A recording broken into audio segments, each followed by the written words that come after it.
Muito bem, vamos conversar um pouco sobre o Salmo 27. Como enfrentar o medo? Então, o medo aqui é apresentado, de cara, no primeiro versículo a gente vê isso. O Senhor é a minha luz e a minha salvação. De quem é que eu vou ter medo, então? O Senhor, Ele é, para mim, luz, então eu não preciso ter medo de absolutamente nada. E você está vendo aí, nessa ilustração, alguém com medo, alguém suando frio, até chorando, alguém que está apavorado. E ele está como que num lugar escuro, num quarto escuro. E por que o medo está associado à escuridão? Porque muita gente tem medo do escuro. A maior parte das pessoas tem um certo receio do escuro. Aliás, os filmes de terror exploram isso. Normalmente, o ambiente é um ambiente sombrio, tenebroso. O vale amedrontador é o vale da sombra da morte, é o vale de sombra, é um vale sombrio. Porque a escuridão e o medo andam de mãos dadas. Há muitas razões para isso. O medo é assustador porque o medo oculta, esconde as coisas da gente. O medo não, o escuro, é assustador porque ele esconde as coisas. As coisas ficam ocultas. Nós nos sentimos como que à mercê de ataques os mais inesperados possíveis. Todos nós, numa certa medida, temos medo do desconhecido, do que pode nos surpreender, de armadilhas, de ataques sorrateiros. E na escuridão nós não estamos no controle. Nós podemos ser surpreendidos. Então isso vai trazer para a gente uma série de medos que temos. Temos medo muitas vezes do futuro, porque o futuro é, em certa medida, desconhecido. O que é que o futuro nos reserva? Então, isso pode ser para nós algo assombroso, se pararmos para refletir sobre todas as possíveis ameaças e perigos que temos para enfrentar. Então vamos ter medo de adoecer, ou medo que alguém, um ente querido nosso, adoeça, medo de morrer, medo de um acidente, medo do desemprego, medo de uma guerra, medo de sermos abandonados pela pessoa amada, medo de sermos trocados, medo de sermos esquecidos, medo de fracassarmos. Estamos vivendo dias de Olimpíadas e há muito medo por parte dos competidores. Ou vai dizer que eles não têm medo? O mais seguro deles confessa que dá um friozinho na barriga antes da competição, por melhor que esteja preparado. Por quê? Porque é o medo do fracasso, é o medo de colocar tudo a perder, todo o esforço, toda a dedicação. Porque há competidores, porque as coisas podem dar errado. E quando a gente começa a pensar em tudo que pode dar errado, então corremos o risco de sermos tomados pelo medo e pelo pavor. Quais são as coisas que te amedrontam? Não é? Cada um de nós tem os seus próprios desafios na vida. Adversários, inimigos, perigos e tanta coisa desconhecida. Nos vemos muitas vezes tomados pelo medo. Tomados. Há hoje uma doença que é uma doença muito típica dos dias atuais, a síndrome do pânico. E o que é isso? Senão uma pessoa que acaba sendo tomada pelo medo, e o medo que paralisa. O medo torna muitas vezes o indivíduo possuído por ele, alguém paralisado, que vai ter medo de tomar um passo, dar um passo, tomar uma atitude, ir adiante. Tem gente que tem medo de sair de casa, tem gente que tem medo de avião, tem gente que tem medo de carro, tem gente que tem medo de ônibus, tem gente que tem medo da rua, tem gente que tem medo de tudo. Medo de altura, ou medo de ficar no lugar fechado, claustrofobia. Então, por aí vai, os medos não são poucos nem pequenos, e eu não preciso ficar aqui me divagando falando sobre eles, mas há muita coisa realmente ameaçadora nesse mundo. Mas como é que você lida com o medo? Como é que você reage ao medo? Nesse salmo em particular, o salmista apresenta aquilo que possivelmente é motivo de medo, ou pode causar medo. No caso do salmista, no versículo 2 ele já diz: os malfeitores, os opressores, os inimigos. No versículo 3, um exército, uma guerra. Versículo 5, adversidades. Versículo 6, inimigos que me cercam. Versículo 10, se meu pai e minha mãe me desampararem. Mas que medo besta é esse? Talvez besta para uns, não tão besta para outros, concordam? Há muitos conflitos entre pais e filhos. Há muitos filhos que verdadeiramente são abandonados, são desamparados por pais, por mães. E quando chega a esse ponto, o que é que se espera de um pai e de uma mãe?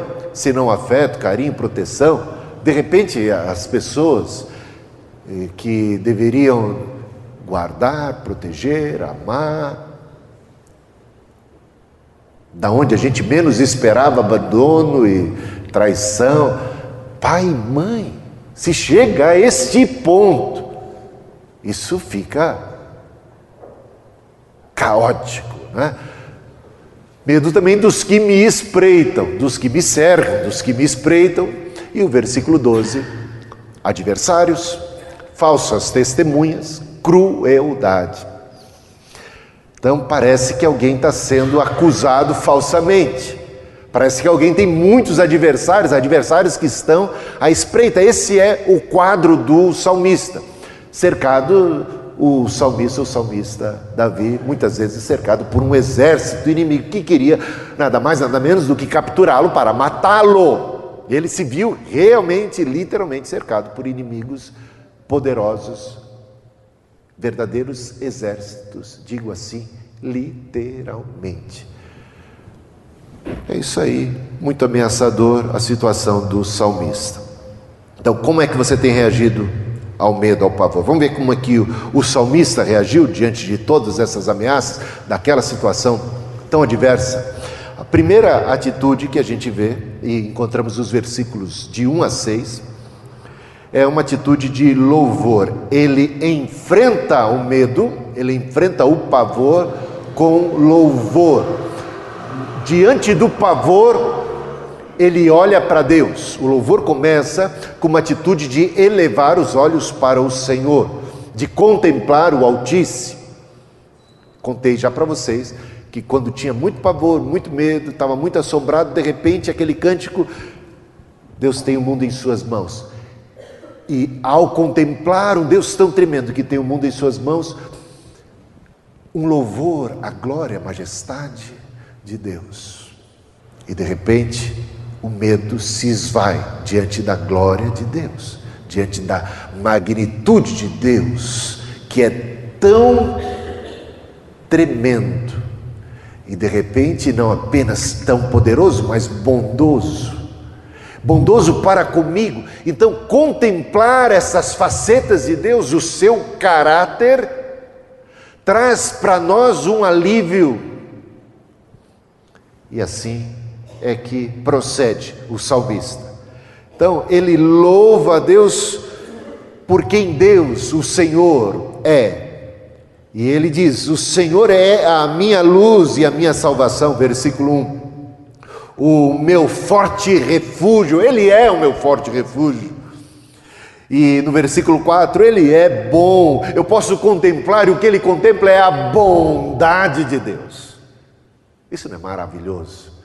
Será que diante do perigo, da ameaça, conseguimos tirar os olhos daquilo que nos assombra e colocar os olhos naquilo ou naquele, me perdoe por falar naquele que é maior do que tudo e do que todos, e que é a nossa defesa, que é o nosso refúgio, que é a nossa luz.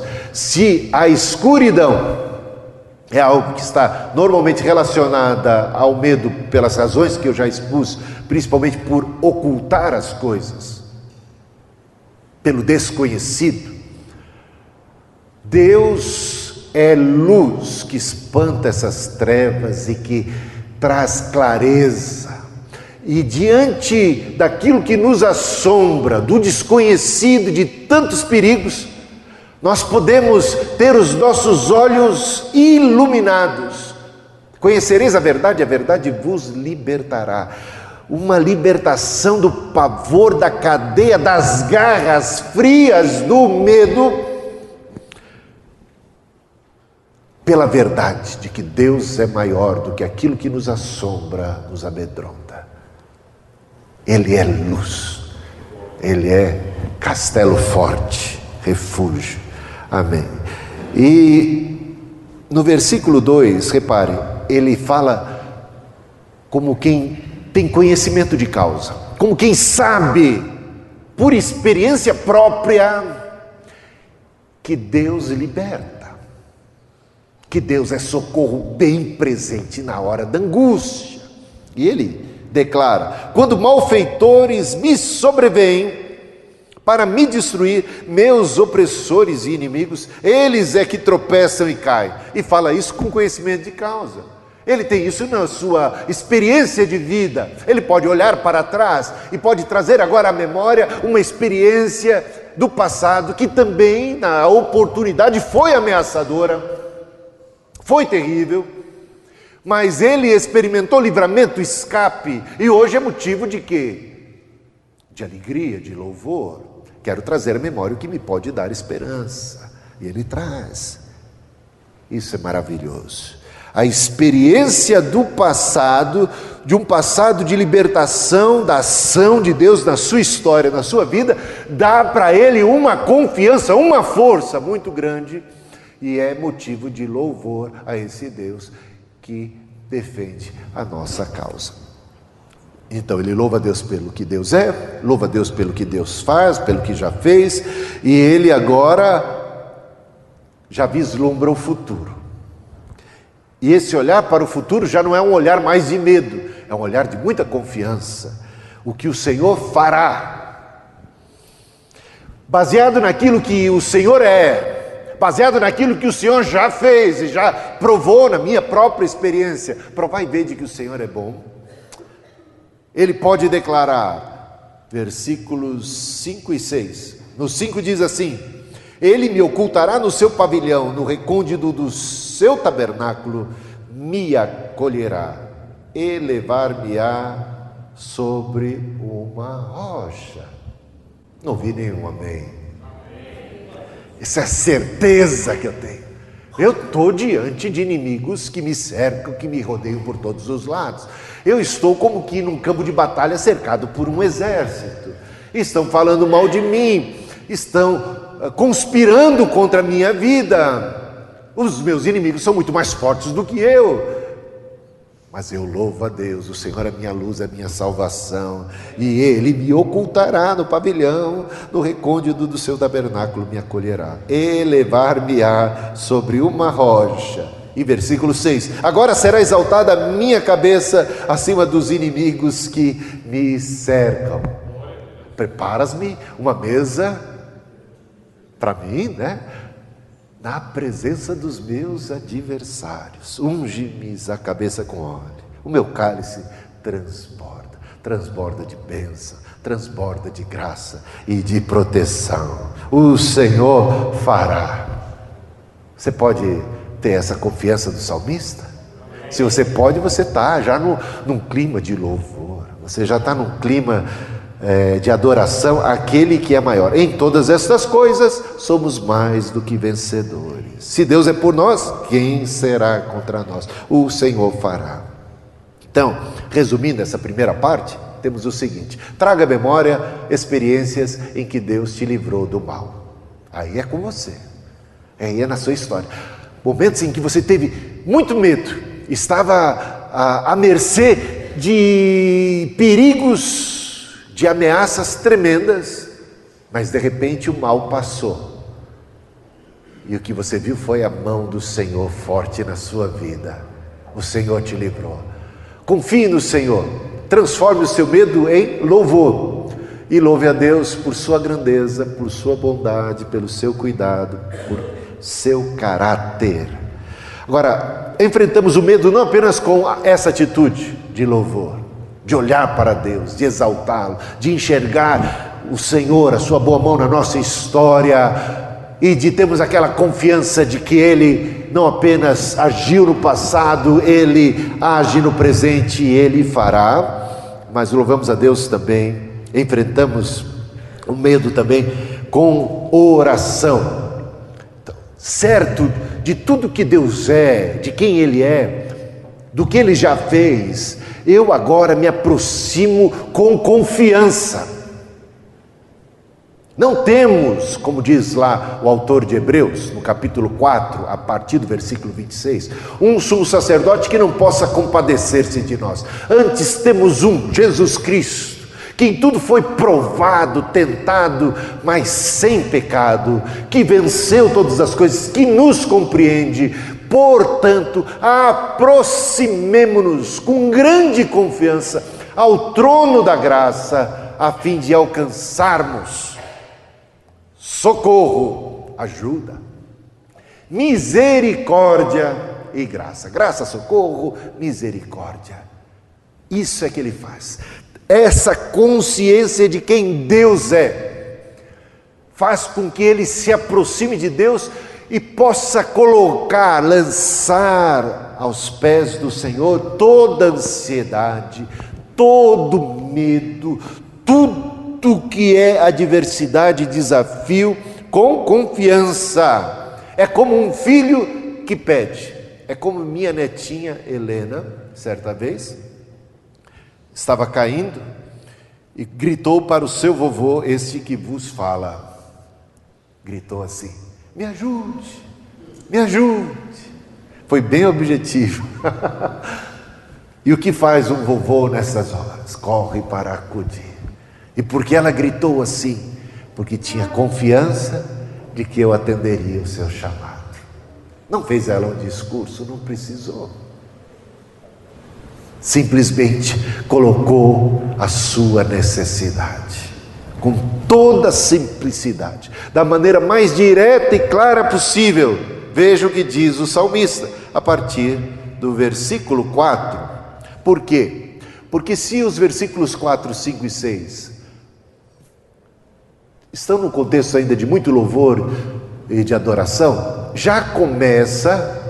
Aí eu quero só fazer um parênteses antes de chegar nos pedidos em si, propriamente dito, para mostrar que o salmista, diante desse Deus tão maravilhoso, o que ele busca em primeiro lugar não é um alívio, uma solução para os seus problemas desta terra. Ele eleva os seus olhos, ele transcende nessa hora e ele encontra em Deus mais do que a solução para os problemas desta vida. Ele encontra em Deus o alvo mais excelente da própria existência. Veja os versículos 4, 5 e 6, principalmente o 4.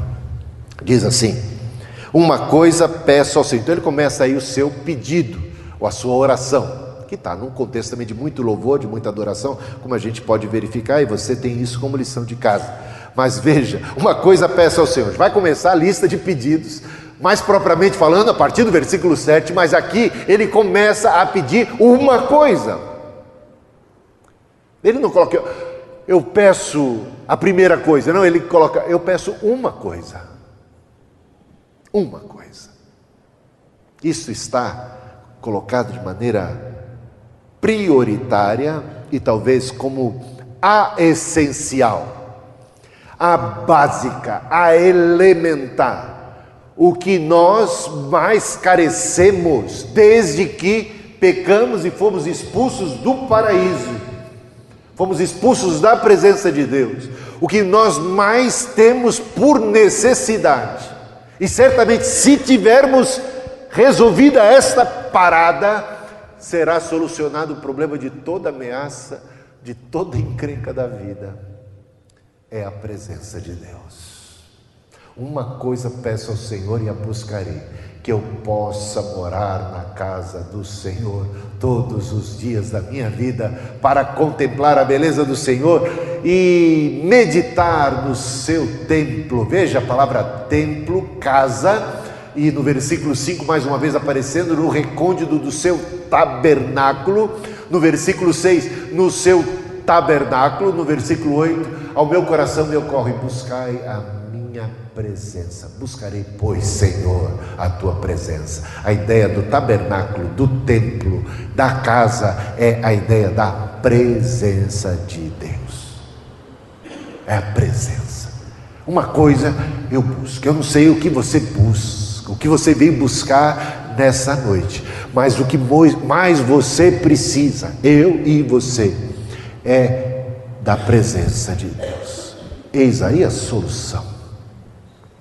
Restauração da presença de Deus.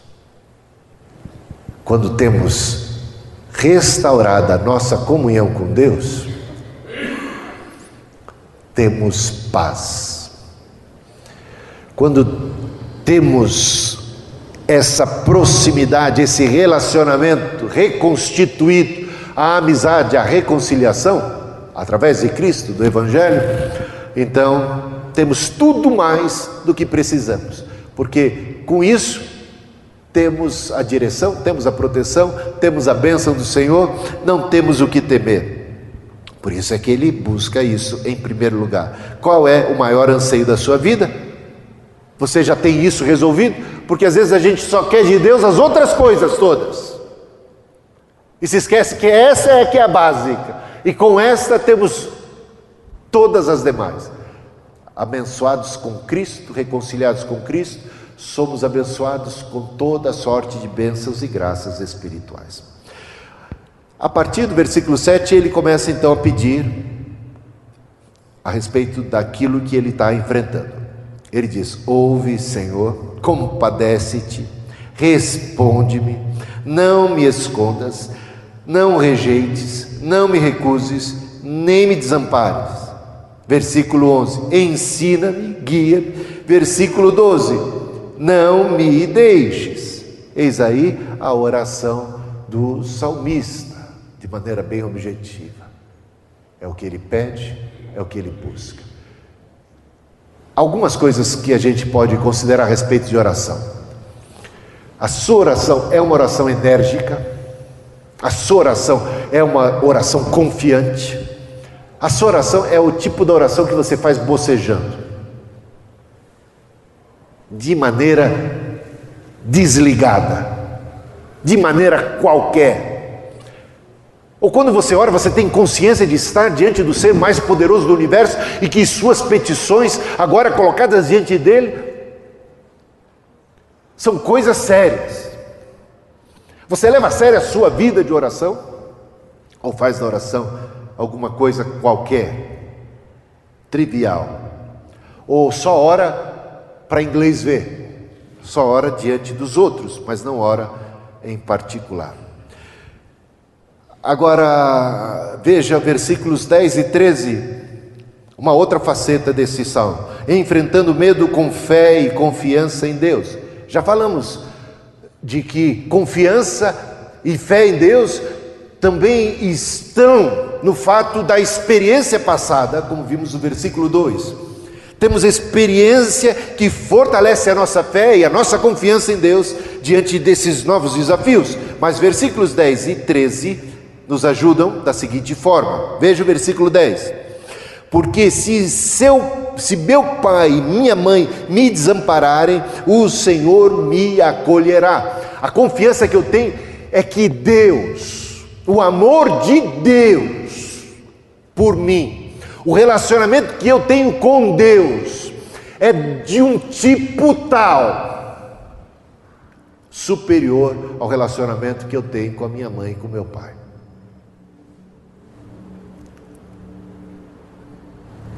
A confiança que eu posso e devo ter em Deus é uma confiança, é algo que traz tanta segurança.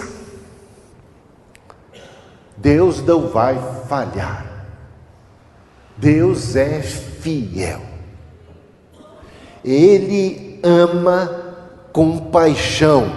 Ele vai cuidar de mim. E Ele coloca as coisas muito na primeira pessoa, porque isso aqui tem a ver com relacionamento pessoal. Relacionamento pessoal que você tem que ter com Deus, a ponto de poder exclamar, olhando para Ele, elevando os seus olhos para o Altíssimo e dizer: o Senhor é a minha luz e a minha salvação.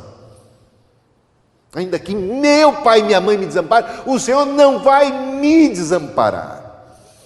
E versículo 13: eu creio que verei a bondade do Senhor na terra dos viventes, porque o Senhor é fiel e a minha fé está depositada nele. Eu não creio, eu não enfrento mal porque eu sou tal, porque eu sou corajoso, porque eu não tenho que temer. Eu confio no Senhor. O Senhor é minha força.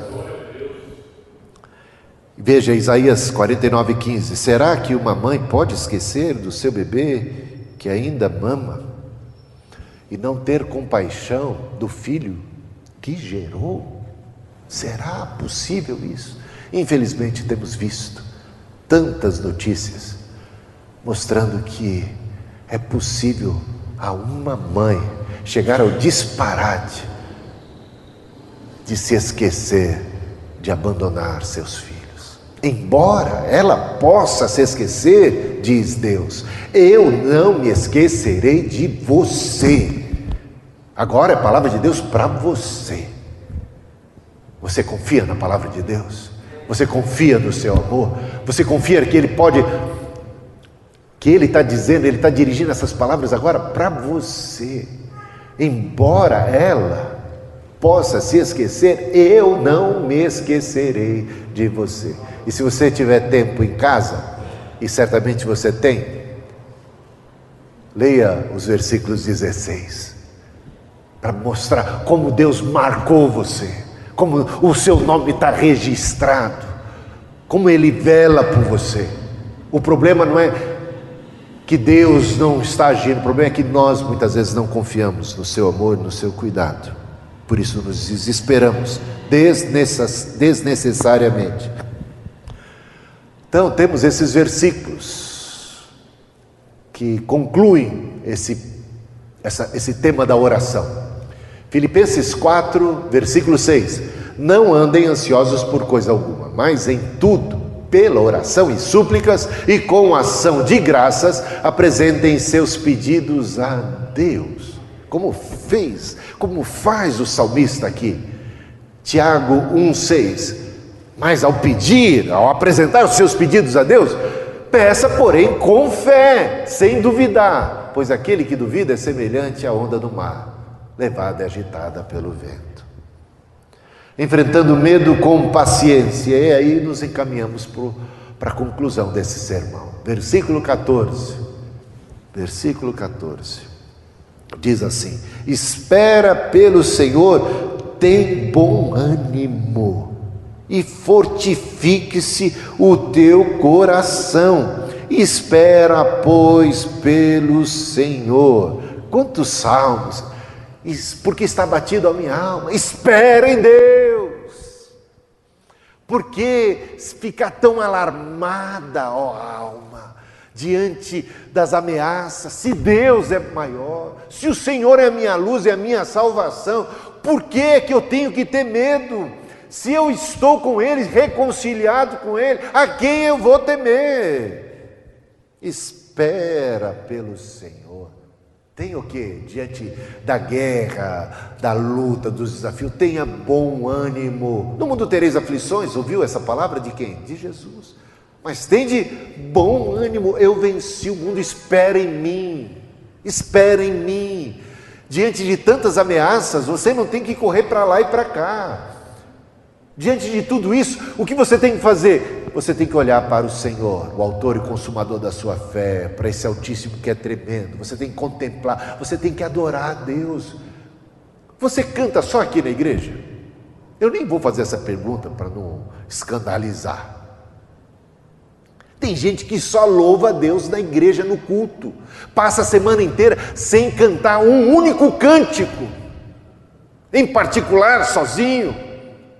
Sabe o que diz a Bíblia? Que nós temos que ser cheios do Espírito Santo através do falar, do sair da nossa boca cânticos espirituais, louvores a Deus, em tudo dando graças. Tem gente que quer ser cheio do Espírito Santo e não presta louvores a Deus. E aí de repente se vê alarmado, assombrado. Por quê? Porque não está agindo da maneira adequada. Você tem buscado a Deus como o anseio maior da sua vida? Procurado a Ele em primeiro lugar? Você tem apresentado diante de Deus as suas petições? Você é uma pessoa de oração? E por fim, você sabe esperar em Deus? Quando o salmista diz, espera minha alma, espera no Senhor, tem bom ânimo, fortifique-se o teu coração, espera pois no Senhor. Sabe o que ele está dizendo? Acabei de orar, acabei de louvar a Deus, acabei de orar, e eu sei muito bem que os meus problemas não vão ser resolvidos assim, instantaneamente. Meus adversários continuarão à espreita, a batalha ainda se seguirá, por isso eu preciso ter paciência, por isso eu tenho que ter perseverança, eu tenho que ficar firme na fé. Essa é a questão, espera. E a gente não quer esperar, a gente quer chegar aqui no culto, ou quer orar e quer resolver tudo numa tacada só. Mas essa não é a experiência da vida, não é a experiência de ninguém. E os pregadores que prometem isso, mentem descaradamente. Jesus mesmo disse, no mundo tereis aflições, e vai continuar a ter. Você segue a Jesus e se vê no meio de um temporal. O que temos por garantia é que o Senhor estará conosco todos os dias, até a consumação do século. O que temos por garantia é que diante daquele temporal não estaremos sós, Ele estará conosco no barco. Garantido está.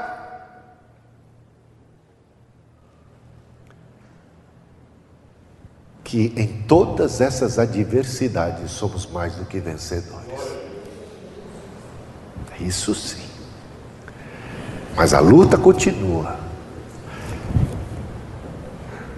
Davi exorta a si mesmo a esperar. Ele está consciente de que a adversidade não acabaria ali instantaneamente. Você sabe que Davi foi ungido rei quando ele tinha 16 anos de idade? E aí depois disso, depois da unção, ele recebeu imediatamente a coroa? Não. O que ele recebeu foi perseguição. Foi o ódio do rei Saul. Foi tanta adversidade. E quanto tempo demorou desde a unção? Pelo próprio Deus, desde a promessa até a coroação, a realização daquilo que foi prometido. 16 anos tinha, mais 14 anos até a coroação. 30 anos ele tinha de idade quando foi coroado rei. Lembra da promessa que Deus fez a José quando ele ainda era criança?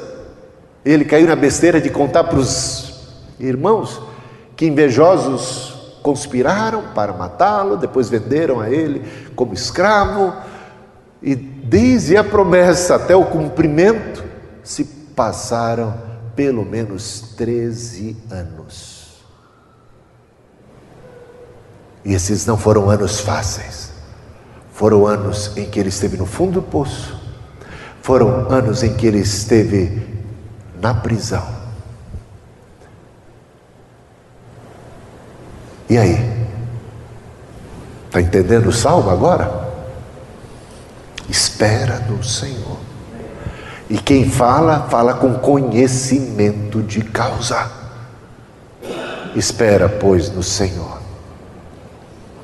Vale a pena esperar? Quem espera sempre alcança. Mas calma aí. Esse provérbio tem que ser melhorado. Quem espera no Senhor não será confundido, não ficará decepcionado. O Senhor vai conceder vitória, cuidado, direção àqueles que nele esperam, nele confiam. Então, tem o capítulo, por isso que você não precisa ficar agitado nem ansioso. Isaías 30, versículo 15, temos uma palavra de Deus ao seu povo: no arrependimento e no descanso está a salvação de vocês, na quietude e na confiança está o seu vigor. Tem hora, meus irmãos, que nós não precisamos fazer nada, a não ser esperar no Senhor, confiar no seu livramento. A minha porção, diz Lamentações 3, versículos 24 a 26, a minha porção é o Senhor, portanto nele porei a minha esperança. O Senhor é bom para com aqueles cuja esperança está nele, para com aqueles que o buscam. É bom esperar tranquilo pela salvação do Senhor. Leia o restante de Lamentações 3, para você entender que esse esperar não é tão pacífico assim. Suporta o jugo da tua mocidade, farte-se de afronta, são os versículos que se seguem. Mas saiba que Deus tudo vê, saiba que Deus é poderoso, saiba que aqueles que nele esperam estarão aprendendo preciosas lições no deserto, na adversidade, não são de maneira alguma abandonados. Meus irmãos, o quanto crescemos nessas adversidades, e principalmente na confiança, na experiência de que Deus é tremendo, poderoso, maravilhoso, nunca falta. Concluindo então, enfrente o medo com fé, louvando a Deus, consciente de quem Deus é. Para dissipar as trevas do medo, devo lembrar o que o Senhor é para mim. O Senhor é minha luz, é minha salvação. Lembrando também do que Ele já fez por mim. E fazendo seus pedidos com fé a Deus e terminando, esperando com paciência e com confiança.